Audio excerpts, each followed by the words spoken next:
ఇదిగో బంగాళదుంప వేసుకో, అన్ని వేసుకోరా నా తినమ్మా. ఇదిగో క్యారెట్ వేసుకో, క్యాబేజ్ వేసుకో, తిను.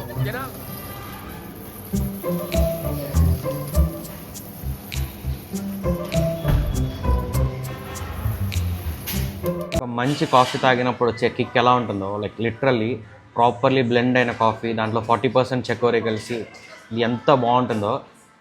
మనం ఇప్పుడు మాట్లాడుకోబోయే సినిమా కూడా అంతే బాగుంది, డాకో మహారాజ్. చాలా సింపుల్గా కంప్లీట్ చేసేస్తాను నేను ఈ రివ్యూని.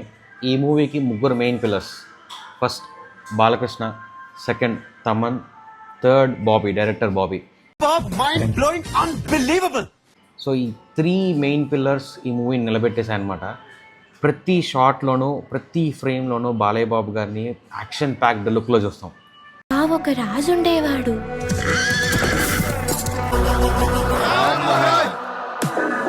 నమస్తే సీతారాం గారు. నానాజీ అమ్మ. ప్రతి యాక్షన్ సీక్వెన్స్లోనూ తమన్ దంచి కొట్టేశాడు మ్యూజిక్. ఆ బీజిఎం ప్రతి సీన్ ఎలివేట్ అవుతుంది. ఆ ఎమోషన్కి మనం ఎంత కనెక్ట్ అవుతాం అంటే ఒక్కొక్క షాట్లో ఒక్కొక్క ఎమోషన్ అంతా బాగుంటుంది. మనం బాబీ గారి గురించి చెప్పక్కర్లేదు. ఆయనకి ఆడియన్స్ పల్స్ ఎంత బాగా తెలుసు అంటే లిటరల్లీ ఒక ఆడియన్ అక్కడ ఎంత మంచి ఇంపాక్ట్ కావాలనుకుంటారో ఆ ఇంపాక్ట్ని ఆ టైంలో కరెక్ట్గా స్క్రీన్ ముందు తీసుకొస్తాడు. మంచి రూల్ ఉంటుంది స్క్రీన్ ప్లేలో. ఆ రూల్ ఏంటంటే లిటరల్లీ ఆడియన్స్ ప్రెడిక్ట్ చేసిందే జరగాలి, బట్ ఆడియన్స్ ప్రెడిక్ట్ చేయని టైంలో ఆ ప్రెడిక్షన్ జరగాలి. ఇది మనకి పరుచూర్ బ్రదర్స్ గారు చెప్తారనమాట ఒక ఇంటర్వ్యూలో. సో అలాంటి ఒక స్క్రీన్ ప్లే పట్టుకొని ఒక బేసిక్ స్మాల్ స్టోరీని యాక్షన్ కమర్షియల్ మూవీగా తీసుకొచ్చారు బాబీ గారు మనకి డాకో మహారాజ్. అన్ని ఇంటర్వ్యూస్లో నాగవంశీ గారు చెప్తూనే ఉన్నారు, బాలయ్య గారిది ఒక డాకో మహారాజ్ డాకో గెటప్లో ఎపిసోడ్ ఉంటుంది, 30-40 మినిట్స్, అది ఎక్స్ట్రాడినరీగా ఉంటుందని. ఆయన హైప్ ఇచ్చారు అనుకున్నా కానీ బట్ ఇట్స్ ఫ్యాక్ట్ అనమాట. అక్కడ వచ్చిన కెమెరా యాంగిల్స్, అక్కడ వచ్చిన బీజిఎం, టైటిల్ ట్రాక్ ఎంత బాగుంటాయంటే సినిమాకి ఒక్కొక్క పాయింట్ ఆఫ్ టైంలో గూస్ బంప్స్ వస్తూనే ఉంటాయి.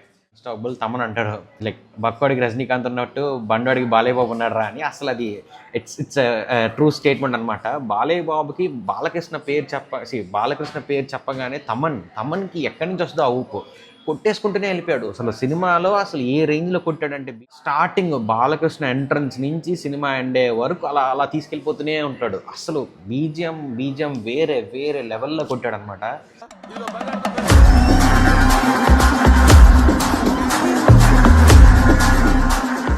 సాంగ్ కానీ ఆ సీక్వెన్సెస్ కానీ చాలా బాగుంటాయి. Of course there are some flaws in this movie.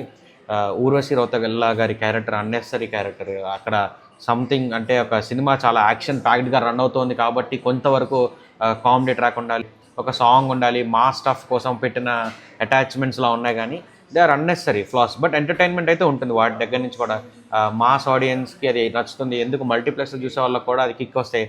మన దబ్బిడి సాంగ్ ఏదైతే ఉందో అది అఫ్కోర్స్ సాంగ్ చూసినప్పుడు అందరికీ నచ్చలేదు, బట్ థియేటర్లో చూసినప్పుడు మాత్రం విజిల్స్ గట్టిగా పడతాయి. బాలకృష్ణ గారి డ్యాన్స్, ఆయన గ్రేస్, ఆయన 63 ఏజ్లో కూడా ఆ రేంజ్లో చేయడం అనేది ఎక్స్ట్రాడినరీ అనమాట. దాన్ని అసలు మనం చెప్పక్కర్లేదు, అంత బాగా చేశారు. ఎపిసోడ్స్ కొన్ని షార్ట్స్లో అయితే ఆయన అక్కడ స్టంట్ మాస్టర్ని కూడా వాడలేదు, చాలా లిటరల్ తెలుస్తుంది. మరి ఆయన చూసినప్పుడు మాత్రం స్టంట్ మాస్టర్ ఎక్కడ లేడు. కొన్ని షార్ట్స్ ఎగురుతున్నప్పుడు, ఫైట్ చేస్తున్నప్పుడు చాలా బాగుంటాయి. చిన్న మైనస్ ఏంటంటే యానిమల్ సినిమాలో బాబీ డియోల్ గారు బాగా యాక్ట్ చేశారు. సో అంత బాగా యాక్ట్ చేసిన బాబీ డియోల్ గారిని ప్రతి సినిమాలో తీసుకుంటున్నారు, ఆయనకు ఆఫర్స్ వస్తున్నాయి, అంతా బాగుంది.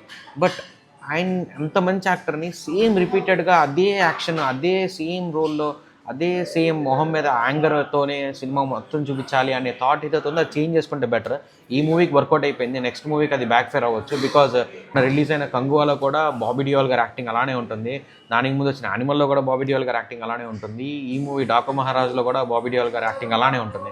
లైక్ ఆయన ఫేస్లో ఆ ఎక్స్ప్రెషన్, అదే పేల్, అదే యాంగర్నెస్, అదే ఒకే ఎక్స్ప్రెషన్తో సినిమా మొత్తం వెళ్ళిపోతూ ఉంటుంది. అది మేబీ చేంజ్ చేసుకుంటే బెటర్ నెక్స్ట్.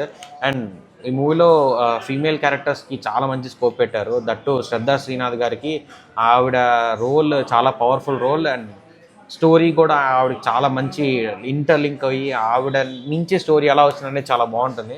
ట్విస్ట్ కూడా చాలా మంచిగా ఉంటుంది. I don't want to give any spoilers. Cinema మాత్రం మీరు ఫ్యామిలీతో చూసి ఎంటర్టైన్ అవ్వచ్చు. ఒక మంచి ప్రాపర్ కమర్షియల్ మూవీ. సంక్రాంతికి బాలయ్య బాబు సినిమా లవర్స్ అందరికీ పండగ ఇచ్చిన సినిమా ఇది. దానికి తమన్ గారు and director Bobby and producer Nagavamsi గారు వాళ్ళ ఎఫర్ట్స్ని వాళ్ళు న్యాయంగా ఇచ్చేసి వాళ్ళు 100%, 150% ఇచ్చేసి చేసిన సినిమా ఇది. బికాజ్ ప్రొడక్షన్ వాల్యూస్ చాలా బాగుంటాయి, బీజిఎం చాలా బాగుంటుంది, సాంగ్స్ బాగుంటాయి, యాక్షన్ బాగుంటుంది, స్క్రీన్ ప్లే బాగుంటుంది, డైలాగ్స్ కూడా బాగుంటాయి. బికాజ్ బాలయ్య బాబు గారికి ఎలాంటి డైలాగులు పడితే ఆడియన్స్ ఎంజాయ్ చేస్తారు అలాంటి డైలాగులు అన్నీ ఉన్నాయి. ఇక్కడ కింగ్ ఆఫ్ జంగిల్ ఉన్నాడమ్మా. మంచి మంచి డైలాగ్స్ మంచి ప్లేసెస్లో పడతాయి. అది అడ్వాంటేజ్ అయింది మూవీకి. మీరైతే ఈ మూవీ థియేటర్లో పక్కా చూడండి, మిస్ అవ్వకండి, చాలా బాగుంది. ఐ హోప్ ఈ వీడియో మీకు నచ్చింది అనుకుంటున్నాను. Thanks for watching our channel mind me, and please don't forget to subscribe. మీరు సబ్స్క్రైబ్ చేయండి, ఇలాంటి వీడియోస్ ఇంకా మంచిగా వస్తాయి. మీకు మంచి ఎంటర్టైన్మెంట్, ఇన్ఫర్మేషన్ అండ్ మా వైపు నుంచి మేము మంచిగా ప్రొవైడ్ చేద్దామని ట్రై చేస్తూనే ఉంటాము ఆల్వేస్. Thank you, bye.